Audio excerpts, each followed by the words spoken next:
Bienvenidos, queridos amigos, a este programa que se llama Marcando el Norte. Bienvenido, profesor don Alberto Bárcena. El profesor Alberto Bárcena ejerce como profesor en la Universidad San Pablo CEU de Madrid. Es una autoridad en una serie de cosas, pero sobre todo en masonería. Autor de un libro que se titula Iglesia y Masonería, las dos ciudades, publicado por la editorial San Román, y llevamos ya unas cuantas semanas hablando sobre la masonería, y hemos dejado para el final, porque este sí que es el último programa. Todo tiene un final. Ya no le engaño más. Este sí que es hemos dejado, yo no sé si usted estará de acuerdo conmigo, que va a ser el tema, yo creo que es el tema desde un punto de vista social más importante, que es la relación entre la vida y la masonería. ¿Está usted de acuerdo? Bueno, tan de acuerdo que uno de los apartados de mi libro se llama así: La batalla por la vida. O por la muerte. Cultura de la muerte, en sentido contrario, es de la que habló Juan Pablo II también, ¿no? Tiene usted la palabra. Bueno, pues en el siglo XIX veíamos en algún programa anterior cómo hablaban ya, la masonería hablaba de la reforma de la familia. Y se trataba en aquel momento de introducir el matrimonio civil, la enseñanza laica. Sí. Eso va marcando, por supuesto, a las generaciones jóvenes. Sí. Eso está muy denunciado por todas las encíclicas, concretamente en Humanum Genus. Pero en el siglo XX vemos cómo han tenido la masonería también una influencia en esa batalla por la vida de la que habló Juan Pablo II, un papel muy importante. Vamos a centrarnos en un aspecto muy concreto, como fue la aprobación de la ley del aborto en Francia en 1974. No, de las cosas fueron deprisa, porque unos años antes no estaban legalizados ni los anticonceptivos, que se legalizan mediante una ley que lleva el nombre de otro diputado masón, Neuwirth, la ley Neuwirth, que lo que introduce es eso. A partir de ahí, eso lo cuenta Maurice Queye, uno de esos masones franceses arrepentidos, uno de los dos, que ha escrito su experiencia, cuenta cómo él, como masón y como ginecólogo que era, ¿no? Vivió esta situación y ya desde su conversión lo cuenta horrorizado de las políticas en las que él había entrado, desde su logia, ¿no? Aparte de hablar de cómo le amenazaron de muerte dentro de su misma logia, ¿no? Y dice que, claro, que cuando se legalizó la ley Neuwirth, que legalizaba los anticonceptivos, cuando se promulgó la ley, él ya estaba practicando esterilizaciones, y aplicando toda clase de sistemas anticonceptivos, a pesar de que la ley francesa de entonces a la esterilización la calificaba de automutilación y por tanto era absolutamente ilegal. Estamos hablando de la Francia de la segunda mitad del siglo XX, ¿eh? Sí, sí. Esto ha ido muy deprisa. Sí, parece que... Y claro, cuenta Maurice Queye en su libro cómo la masonería ha estado detrás de todas estas políticas, el cambio de las costumbres, la disolución de la familia, etcétera, etcétera. Dice que luego él, claro, comprendiendo el horror en el que había colaborado, pues lo ha denunciado, ha tenido el valor de denunciarlo. Pero claro, si avanzamos unos pocos años, no muchos más, y llegamos al 74, que es el año de la legalización del aborto en Francia, nos encontramos con que la ministra Simone Veil, que es quien saca esa ley adelante, pues tiene entre sus asesores ni más ni menos que al gran maestro del Gran Oriente de Francia, que es otro médico, Pierre Simon, que sin pudor ninguno publica un libro poco después que encima tiene la desfachatez de titularlo La vida ante todo. No se ha traducido al español y además tuvo muy poca difusión porque la propia masonería lo retiró. Era demasiado lejos en contar todo esto. Pero el libro se llama De la vie avant toute chose. La vida ante todo. Claro, tú con ese título te crees que a lo mejor vas a coger la obra de un provida, ¿no? Sí. ¿Esto? Y bueno, el libro no lo puedo explicar, o sea, hay que verlo, ¿no? Por lo menos ojearlo para entender de qué va. Y es muy importante esto que voy a decir, porque este hombre, hablando de la vida, o de lo que él entiende por vida, dice lo siguiente, y cito de su libro, textualmente: amar verdaderamente la vida, verdaderamente, respetarla, implica muchas veces el deber y la valentía de rechazarla. O sea, que disponemos de la vida. Hacemos lo que nosotros consideremos oportuno. Si la amamos verdadera, si la amas de verdad. De verdad. Tienes que tener el valor de rechazarla a alguien. Y sigue diciendo, el nacimiento de un niño que sea anormal sin remedio posible, 2 puntos, entrecomillado, dejar morir. Y se pregunta retóricamente, ¿no es preservar la vida? O sea, que matar al niño anormal es preservar la vida. Entonces, ¿qué entiende usted por eso? ¿Qué es la vida para usted? No la del ser humano. No, es otra cosa. Vamos a ver qué entiende él por vida. Pero antes de meternos en lo que él entiende por vida, dice, sin pudores ya digo, en el mismo libro, la ley Bale, la de la ministra, es una gran victoria de la masonería sobre el pensamiento judeo-cristiano. Es decir... Oiga, no se corta un pelo, ¿eh? No. Esto es ir a saco, directamente. Y además... Repita usted eso. La ley Bale, recuerdo al que le haya llegado tarde a oírlo, ¿no? Es la ministra que introduce el aborto en Francia. Es una gran victoria de la masonería, lo dice el gran maestro, sobre el pensamiento judeo-cristiano. Pues ya está. ¿Para qué le vamos a discutir? No vamos si usted lo dice. Con lo cual, si la masonería blasonaba de ser quien trajo la democracia, indiscutiblemente en la Revolución Francesa participó de forma muy activa, aquí de lo que está blasonando es de introducir algo tan progresista, entrecomillando la palabra, como el aborto. Bueno, este libro, digo, fue retirado porque la propia masonería entendía que este señor se había extralimitado, porque una cosa es ciertas estrategias que se siguen ahí dentro, esta ley se planchó en su logia, lo cuenta también, pero otra cosa es contarlo en un libro. ¿Qué entiende este señor por la vida cuando dice que hay que tener el valor, si la amas verdaderamente, de rechazarla? Sí. Bueno, pues de este tema se ha ocupado, una vez más surge hoy en esta serie de programas, el cardenal Ratzinger, que en el año 95, horrorizado ante las declaraciones de este gran maestro médico, plantea en una publicación suya, en Dolentium Hominum, plantea el gran desafío con el que se encuentra la humanidad ante una nueva concepción de la vida. Esto es nuevo completamente y aterrador. Sí. Lo dice él, así de claro. Y cito, esto es ya Ratzinger. Es impresionante leer algunas afirmaciones de un médico francés que ha sido gran maestro de la Gran Logia Masónica de Francia. Esto no lo dice por casualidad el cardenal Ratzinger. Introduce este dato. Siendo cardenal. Cardenal. Que preanuncian una medicina concebida como proyecto de cambio de la vida del hombre. Y aquí el cardenal cita otra vez a Pierre Simon, a quien yo acabo de citar.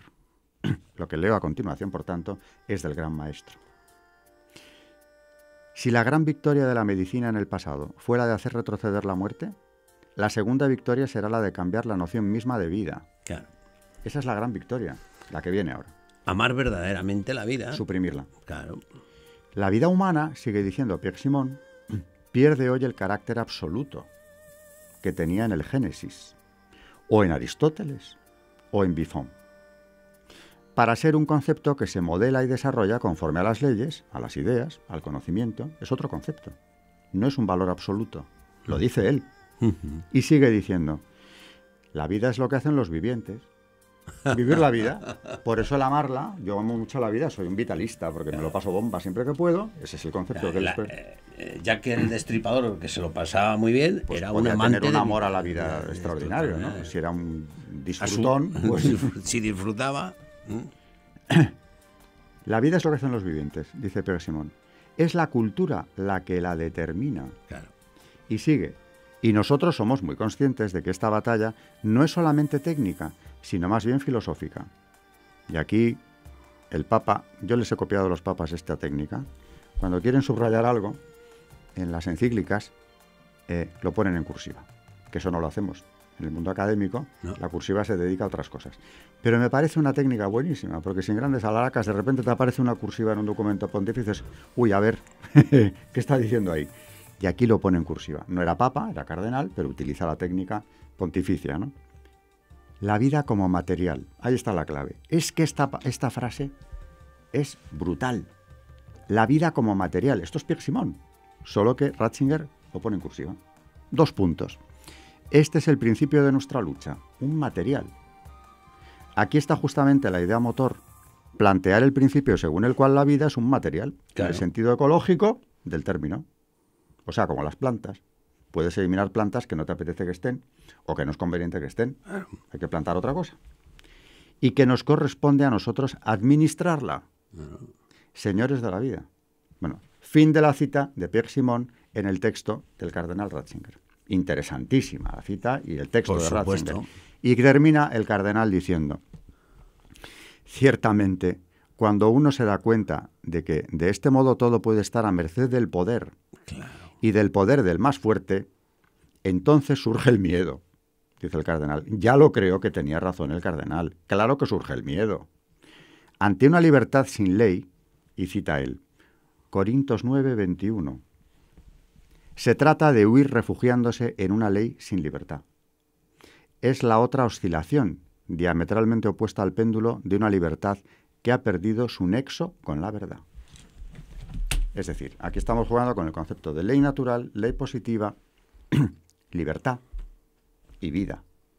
Y claro, como dice Ratzinger, si la vida, tal y como plantea este gran maestro del Gran Oriente, se convierte en un material que administra el poder, ojo, que no es ya el concepto, lo dice él, del Génesis, que eso es un valor absoluto que ya está pasado de moda. El poder administra el material, lo mismo El material. Lo mismo que administras las alcachofas. Las alcachofas. Ahora hay que plantar remolacha. Sí. O sea, la vida de estos no nos interesa. interesan alcachofas. Tenemos que utilizar otro material. Entonces, dice el cardenal, surge el miedo. ¿Cómo no va a surgir? El miedo no, el pánico. Lo que provoca que huyan tanta gente de sus países, ¿no? Es que usted dice que ha plantado después de las alcachofas remolacha, no, pues, que da mucho oxígeno al aire, dice. Sí, pero vamos, plantas la remolacha y cuando la remolacha se entera de lo que han hecho con las alcachofas, dice, oiga, ¿y por qué a mí no me va a tocar lo de las alcachofas? Le salen piernas a la remolacha. Claro, lo que dice Ratzinger. Te entra el miedo. Y esto lo dice el año 95. Que luego ha habido mucho recorrido en esto de la vida, Sí, sí. Pero nos quedará poco tiempo, supongo. No, todavía tenemos casi la mitad del programa. Decía Juan Pablo II en una encíclica que para mí quizá, no sé, yo no soy quien para decirlo, pero para mí, si no es la más, es una de las más importantes del siglo XX. Evangelium Vitae. Sí. Valiente, trascendental y yendo al grano en el tema esencial. He dicho sí, pero podría haber dicho como... No, podría haber dicho como decía Juan Pablo II. Bene. Pues bene. Vamos, no tiene desperdicio. Es una encíclica que hay que leer varias veces con detenimiento, porque aquí no estamos hablando, como decía Juan Pablo II, de moral ya. Si ya no es ni de moral, estamos hablando de derechos humanos fundamentales, que son los que él se propuso defender, claro. Y defendió. Y le costó mucho, un desgaste. Total. Sí. Y claro, ese papa carismático al que seguían las muchedumbres por el mundo entero, acabó siendo vilipendiado por todos los medios por esto. No por Evangelium Vitae solo, sino por toda la defensa de la vida que hizo, enfrentándose a la cumbre del Cairo, enfrentándose al presidente Clinton, que en ese momento defendía precisamente el derecho universal humano al aborto. Era masón, por cierto, era masón. Toda esa defensa de la vida fue la gran batalla. Y él tuvo claro que el eje de su pontificado era ese, porque no había nada más importante que defender. Bueno, pues en Evangelium Vitae, hablando de derechos humanos, él decía, por cierto, antes de entrar en la encíclica, que si la plataforma de una declaración de derechos no es la vida, no hay declaración. Claro. Y además, es que esto es de lógica, no hay que ser tampoco teólogo, ¿no? O sea, si no defendemos la vida, ¿qué derecho del hombre vamos a defender? Bueno, la vida como material, que decía Pierre Simon. Dice, vamos a ver el partido. Dice, no hay partido, no. ¿Qué vamos a ver? Vamos a votar, porque si usted no tiene derecho a vivir, sí, claro, ¿para qué votar? Usted ya veremos en qué condiciones se le permite vivir. Muy o no. bueno esto, ¿eh? Esto es bárbaro. Sí, sí.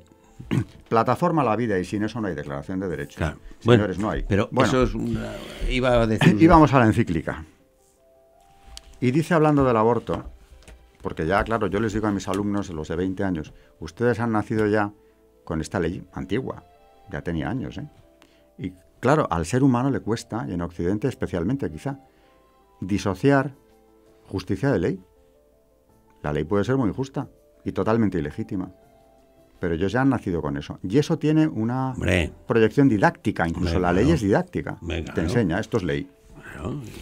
Bueno, pero Juan Pablo II, que convivió con esto, no le dolían prendas en decir las cosas, y dice lo siguiente: si es muy grave y preocupante el fenómeno de la eliminación de tantas vidas humanas inocentes, siempre recalcó eso, inocentes, o próximas a su ocaso, que es lo que viene ahora, no menos grave e inquietante es el hecho de que a la conciencia misma, casi oscurecida por condicionamientos tan grandes, le cueste cada vez más percibir la distinción entre el bien y el mal. Lógico. En lo referente al valor fundamental mismo de la vida humana. Es decir, si es grave la eliminación física de tantos seres humanos inocentes, no es menos grave el que la conciencia colectiva haya llegado hasta este grado de depravación, porque no se haya capaz de reconocer la verdad, que es lo que él dice aquí.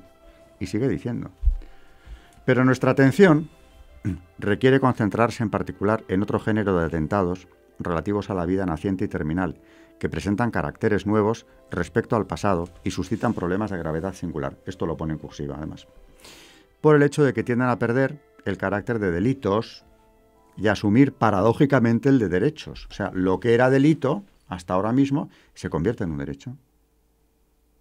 Y esto lo subraya en la encíclica de la vida diciendo, es que estamos yendo a la inversión del orden natural, hasta el punto de pretender con ello un verdadero propio reconocimiento legal por parte del Estado. Y se pregunta retóricamente el mismo Papa, ¿cómo ha podido llegarse a una situación semejante? ¿Cómo ha podido? Yo me lo pregunto todos los días. Claro, sí, no, es increíble, ¿no? Pero claro, siguiendo el hilo conductor que hay aquí, en este libro, ¿no? La lucha de las dos ciudades, la acción masónica y otros compañeros de viaje, claro. Entonces, claro, pues así hemos llegado, por increíble que parezca, pero apuntando a la lucha de las dos ciudades, en esa misma encíclica nos da la clave el Papa. A ver. Porque dice, en la raíz de cada violencia contra el prójimo, hablaba del aborto, se cede a la lógica del maligno. La lógica del maligno, no hay otra explicación.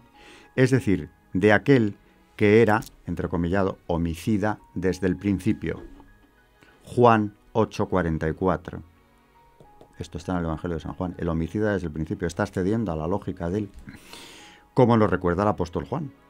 Pues este es el mensaje que habéis oído desde el principio, que nos amemos unos a otros, no como Caín, de quien viene la gnosis, que siendo del maligno, mató a su hermano. 1 Juan 3:11-12. La lógica de Satanás. Claro. Por más vueltas que se le dé, por más que... Bueno, y cuanto más se analiza el texto del gran maestro Pierre Simon, ya hablando de la vida como material que los gobiernos deben administrar, cuanto más profundizas en eso, y luego coges la verdad, porque esto es luminoso, o sea, esta encíclica está diciendo unas verdades como puños. Pero es que además esto ya no necesita un sustento teológico, esto es la razón. Esto, como decía Pierre Simon, ya no es el concepto del Génesis, ni de Aristóteles. Bueno, pues aquí es que quien está no es solamente el Génesis. Sí. Esto es de razón lo que está diciendo, no es nada extraordinario. Es cualquier ser humano que no se haya vuelto loco, si lo pensara un rato, ¿no? Sin condicionantes. Todo lo que estás deduciendo, llega un momento en que a base de matar pierde usted la conciencia de bien, todo vale. Es un derecho. Es un derecho. Y claro, vivir así entra miedo, como dice Ratzinger, da miedo. Da miedo. No, vamos, ya le voy a decir, una cosa le ha pasado a una persona que yo conozco que le tenía un cáncer de garganta y le habían operado de la garganta, no podía hablar, y esto me lo contó a mí después, que cuando salía de la anestesia, después de la operación, oye oye decir lo siguiente, así medio dormido, y le decía a su mujer: no se preocupen ustedes, que con lo que le vamos a poner no va a sentir nada. Y entonces dice que se revolvió, cogió un pizarrín y dice: atarme al médico ese que me quiere matar, ¿no? O sea que, claro, es que, dime usted, es que claro, dice, han eliminado ustedes el primero de los principios, lo han puesto en manos de unos matarifes. Aquí ya no nos podemos fiar de nadie. Claro. La vida como material. La vida como material. Es decir, disponemos de las vidas. Dice, claro, ahora yo soy remolacha, pero puedo ser alcachofa. O sea, eso no depende de ninguna instancia superior, ni de ti tampoco, claro. Ahora ya no quiero remolacha. Ya no conviene. Y como has visto lo que han hecho con las alcachofas, pues... Te toca. Te toca, ¿no? Claro, bueno, pues esta situación que se preguntaba San Juan Pablo II, ¿cómo ha podido llegarse? Es que esta pregunta... Pues por la lógica de Satanás. Y ya está. Y ahí se resume todo. Es bien sencillo, no nos volvamos locos. Lo que hay es esto. Bueno, yo creo que esto es un poco el resumen de todos estos programas, porque usted empezaba diciendo, y dice, bueno, ¿cómo empezó todo? ¿Quién empezó a iluminar esto? O al menos ellos, ¿a quién invocaban como inspirador de esta lógica de la noxis? ¿En qué bando estaban? ¿En qué bando estaban? ¿Quién es el jefe de ese bando? El maligno. A quien cita Juan Pablo II hablando del gran problema que tiene Occidente y el mundo en este momento, que es la destrucción de la vida, la cultura de la muerte de la que habló este mismo Papa, que no estaba diciendo nada extraordinario, porque esto, insisto, no es de fe, es de razón. No solo es de fe, es de razón lo que está diciendo aquí. No, es que... Y claro, ¿qué pasa? Que decía estas cosas y era pues, un carcamal, era una persona obsoleta, enemigo de la libertad, pero si esta es la libertad del hombre, si no se defiende su vida, la vida como material, que decía Pierre Simon. ¿Qué es eso? ¿No? Sobre todo porque hay una cosa, oigan ustedes, que esto de que aquí todo el mundo dice, esto es para que todo el mundo hace todo lo que quiera, sí, pero después usted ordena el tráfico. Aquí todo el mundo va a decir, sí, pero como hay atascos, después sale el guardia que ordena el tráfico. Y claro, dice, usted pasa y usted no pasa. Y al final, pues volvemos, yo para que lo acaben entendiendo también a mis alumnos les digo, leyes injustas. Aquí todos nos arrancamos las vestiduras con las del nacionalsocialismo, que eran monstruosas, sí, pero eran leyes. ¿Y qué pasa? ¿Esto es menos monstruoso? No.